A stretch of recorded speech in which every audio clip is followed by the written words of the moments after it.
And this is One House. One house, the movement, we're coming through.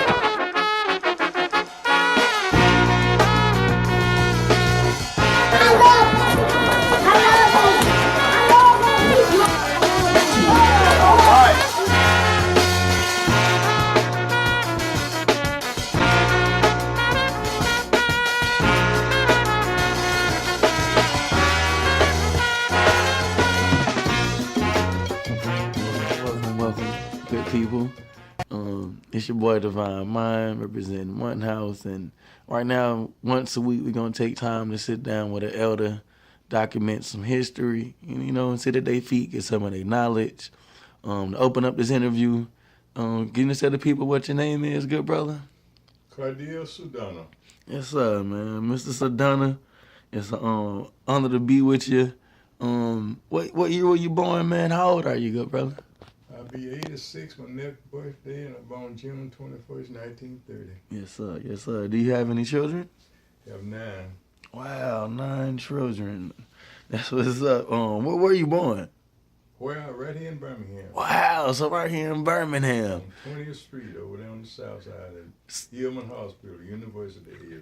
So you've been in Birmingham your whole life? Until I was drafted into the military. Yes, sir. So, how much has Birmingham changed from you being a little kid and now? You mean lawfully or what we hope? I'm talking about just our people dealing with white people. Just how is the city just itself? Even as far as the structures, like how does things change? Well, my answer to that question is this. Whenever I'm asked a question about progress for black folks in America, the only thing I refer to as a guide for me is that the Constitution was written during slavery by slave holders. They have not changed the Constitution as of this date. In fact, the people who talks about their founding fathers, they know that they were slave holders, and they're talking today about how they want things to go according to their founding fathers. And our forefathers were their slaves, so I don't see no difference in the law. Do you see a difference? Because I know they say now that there's no more segregation, racism is different. Do you think that just people, just Americans, the average American, do you think that racism is just as much as alive now as maybe, 30, 40 years ago? Do you think it's a difference? It's even more racism. It's just hidden and on the disguises, and we're not able to recognize how bad it is for us due to the change that they have made in how they segregate us. Very interesting answer. What was probably the most extreme situation or case of racism that you probably experienced in your life, sir? This might sound strange to you, but I think the worst part of racism for us is not understanding the English language. They talk about us like talking about dogs and cats. We don't even recognize because we don't understand the language. And I'm not saying I understand the language any better than anybody else, but I have taken the time to study the language of the Constitution as it applies to we black folks. And I found out there's nothing in there that applies to us being successful at all unless we use our senses and our hands and our know-how for ourselves. Man, that's very heavy. So I know you said you had 9 children. You were born in the 30s. What did you do for a living to sustain yourself and your family? Well, first of all, before I learned better, I thought that a man's job was working in iron foundries and working on tough jobs to prove to be a man. But that was the lack of know-how on my part. And I got that mostly from the schooling I got right here in Birmingham. Definitely. So, you worked at the plants and you. I worked at U.S. Steel until I decided that I couldn't get along on them jobs. So I went to school and learned to be a mechanic so I could work for myself. Became self-employed. Wow. So you actually started your own business. What was the process of starting your own business then? Well, I had got fired from a job. I won't name the company. But it wasn't because I was lazy, it was because of what they didn't like about me. And I took my payday in the hole, and my vacation money, and went and added some more tools to what I had because I was already working on vehicles and opened up my shop at that time when they fired me and gave me an opportunity to go for myself in business. What was one of your shops at? It was right here in Birmingham? If everybody know where the post office is on 24th Street and 4th Avenue North, it's a place there now, right across from that same post office where I had my last shop before I retired. So about how long, from what years to what years did you do? Well, I worked on cars for about 30 years. Is that your question? Yes, sir. So when's your last shop open? Oh, I closed it up in 87. Yes, sir. So I walked away from it because this might sound a little strange, but we people, we'll work for everybody that calls us to work except each other. And so what I done was after I got tired of working, well, I didn't get tired, but my wife, she saw that what it was doing for me, so she slowly coached me from up there, and I'm glad she did. Yes, sir. Because it was hard on me than I thought it was, but I was very successful at what I was doing. It was just that I was just tired of going through that route without being able to hire our own people. This is what I want to say for sure. We need to have confidence in our people, ourselves, to start building, working, and producing goods and services for our community. Yes, sir. Until we do that, nothing else good is going to happen to us. Was Birmingham segregated when you first started opening business, or was it integrated at the time when you first got Well, into we business? can call it integrated, but to me, that's a false negative. Because integrate means to mix up. We didn't mix with anything. We just went to other white folks' establishment. They didn't come to none of ours. So at that time, when they started allowing us to go to white businesses, were you open prior to then, or were you open before we were allowed? And the reason why I asked that question is I want to ask, did business change for you when things were black only, or were you open or closed before that was time? Well, no, it didn't, because one of the reasons why it wasn't, because I was blessed to have a real good transmission man. His name, I always give him the credit. His name was Anderson, William Anderson. He was one of the best mechanics you would find anywhere in Alabama. We was together about 17 years. Yes, sir. Yes, sir. Yes, sir. Guess what do you think we as a people need to do to be self-sufficient? Not just here in America, but just all over the world. Good question, good question. First thing I think we need to do to be successful is to first recognize the fact that God gave us 5 senses like he did everybody else that's successful. What we have done is became conditioned to the slave treatment that we received in this country, depending on other folks for our needs, and we just don't seem to want to go out on our own on a large enough scale so we become self-sufficient in our own community. Yes, sir. Yes, sir. So, I know you said you were born in the 30s, so that means in like the 60s you had to be about 30. And I know they say like things were different for us in the 60s, the 70s, and 80s as far as like black unity. Were you involved with any movements during those eras? No, I wasn't. I was kind of sensitive about those kind of things because, first of all, the method they was using in order to become equal to other people, I didn't understand that, and they couldn't do it anyway. I always believed in, since my mother raised me to work for myself and do for myself, that's where I got my first training from my mother. Yes, sir. We black people, we don't want to talk about the hard thing, but I was raised without my real father. And I depended on my mother for everything. And when I got up big enough to work for myself, I made sure she got everything I worked for, as much as she wanted of it, while I was working for other folks until I decided to go in business for myself. So between like the 60s, 70s, 80s, 90s, up until now, I know you seen and lived through them all. At what point in time period do you think that we were the most unified? And how do you think we get back to that? Or have you ever been unified? Because sometimes we paint the illusion that, that we had a real strong sense of black unity in those times. Well, Well, I'm glad you interjected to think that we're unified, because the best time or the best period that I think we was unified is when we didn't go for that offer of integration. We had to go for ourselves then because wasn't nothing available except that we provided for ourselves, such as grocery stores, businesses of all kinds, because we couldn't go to other folks' businesses. But the minute we became what some people say integrated, that broke us up from doing what we need to do for ourselves. And we've been separated and in a lesser condition now in 2016 than we was in the 1500s, or they had a desire to want to do for themselves then. We don't even have that desire to work together anymore.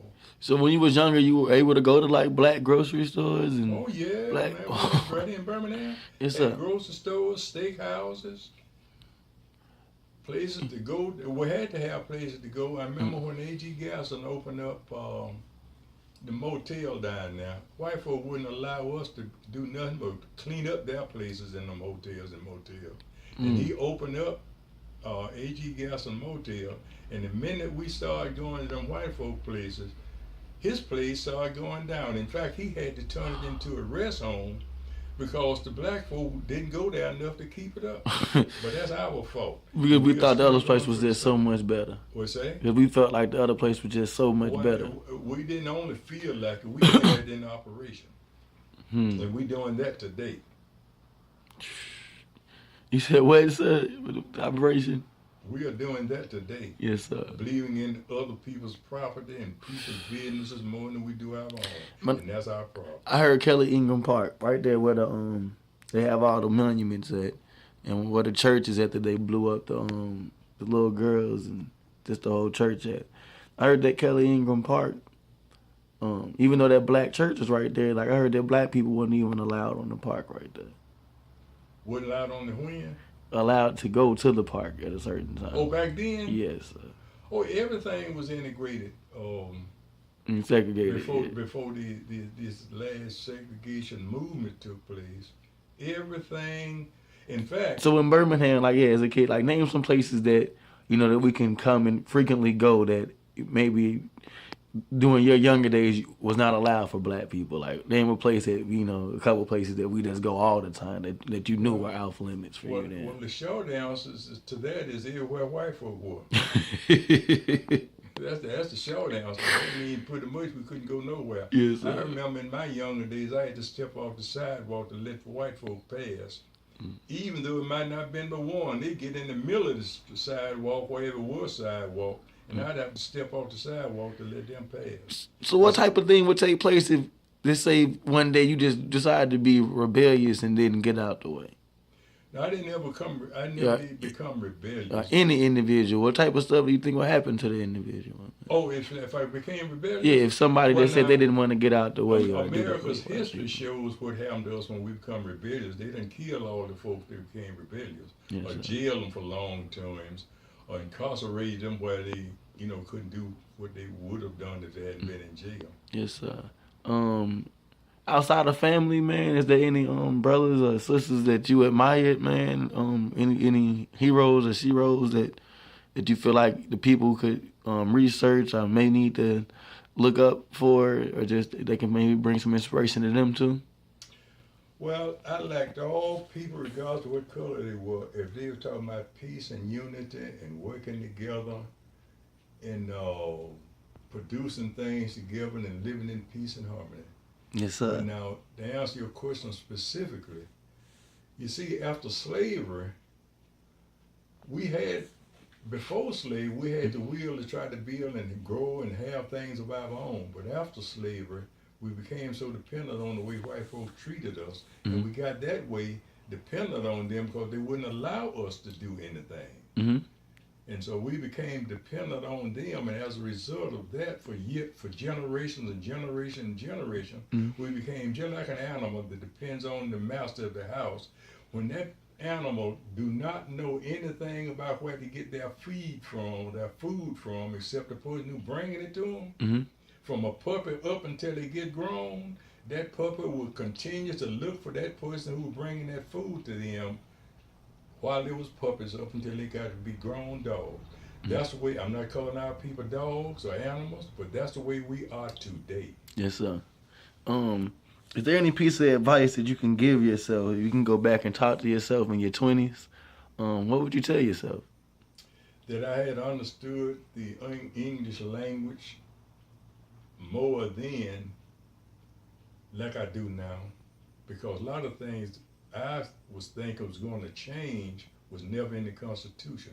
And that was for white folks to treat us right, according to the law. Yes, sir. It's not even in their laws to treat us right, but we haven't learned that yet. Yes, sir. Do you think there's a connection between Africans and us and the way that people are treated in Africa? And do you feel like we need to have some type of alliance with the brothers and sisters in Africa to have some type of global? Well, I've always believed that we need to have alliances with any people of color around the world. Yes, sir. Because what I hear about South Africa, what I hear about a lot of countries in South Africa, everybody's trying to get to South Africa except the folks who was brought from South Africa. We don't want to have anything to do with it because of what the slave master taught us about it. Yes, sir. And that's our fault. We need to wake up. Man, that's powerful.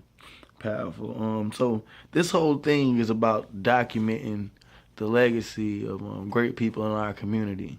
So is there anything that you would like to leave for the people, any story that you would like to tell, or anything that you want to, just leave the people that you want to be remembered for, that want to be said before we get to the end of the interview? And also after you give that last little closing message, I want to also ask if you have, I know I seen you perform at the Kwanzaa, and is there anything that you might want to perform after you wrap up with the last question, sir?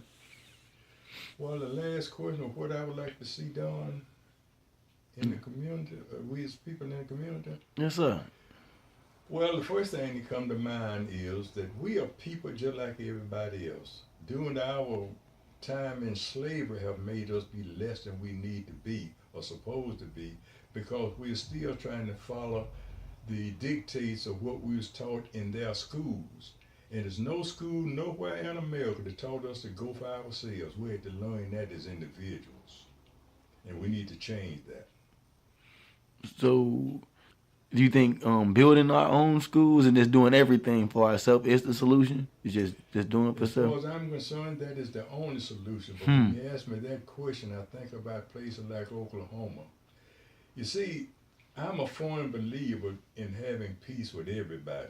Yes, sir. But behind that, I say I want to have peace with everybody. I want to have peace with everybody who want to have peace with me. Yes, sir. I can't have peace with somebody who is my constant enemy. Mm-hmm.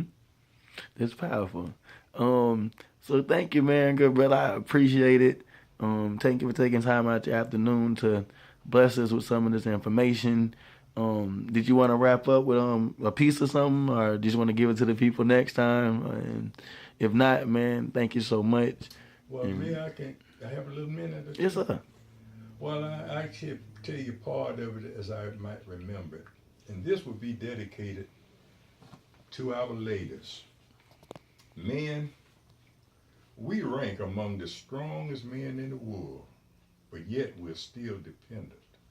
And mostly on other folk too. But this, I want all of us to know.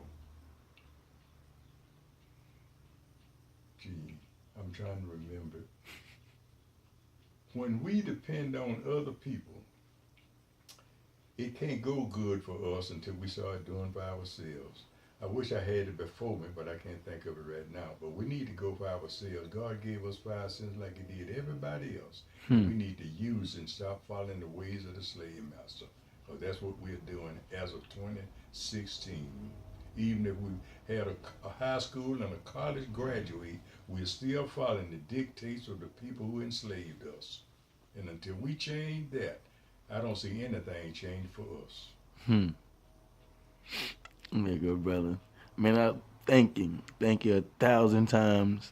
Next time we get in the future, we're going to definitely do more interviews with them. It's not going to be a one-time thing. Check out the different other events. Maybe one time get the music and your pieces before you. But Thank you once again, good brother. Before we close out, we got about like 2 more minutes of footage. Is there anything else you want to share before we wrap this up, good brother? Well, what is your name? Yeah, my name is Thomas Davis, man. I go by Divine Mind. Okay. Nat Turner Well, I on wish Facebook. we Man. had more Thomas Davises that's interested in what need to be done and the type of growth that we need in our community to be checked on and checked into and analyze and try to spread it like you're doing, because I think you're doing an excellent job. We need it in our community. Man, I'm honored, man. Just trying to do my part. Thank you, Elder. I can't thank you enough. And I look forward to your next interview, Brother Sudana. Thank you. Thank you, Peace. sir.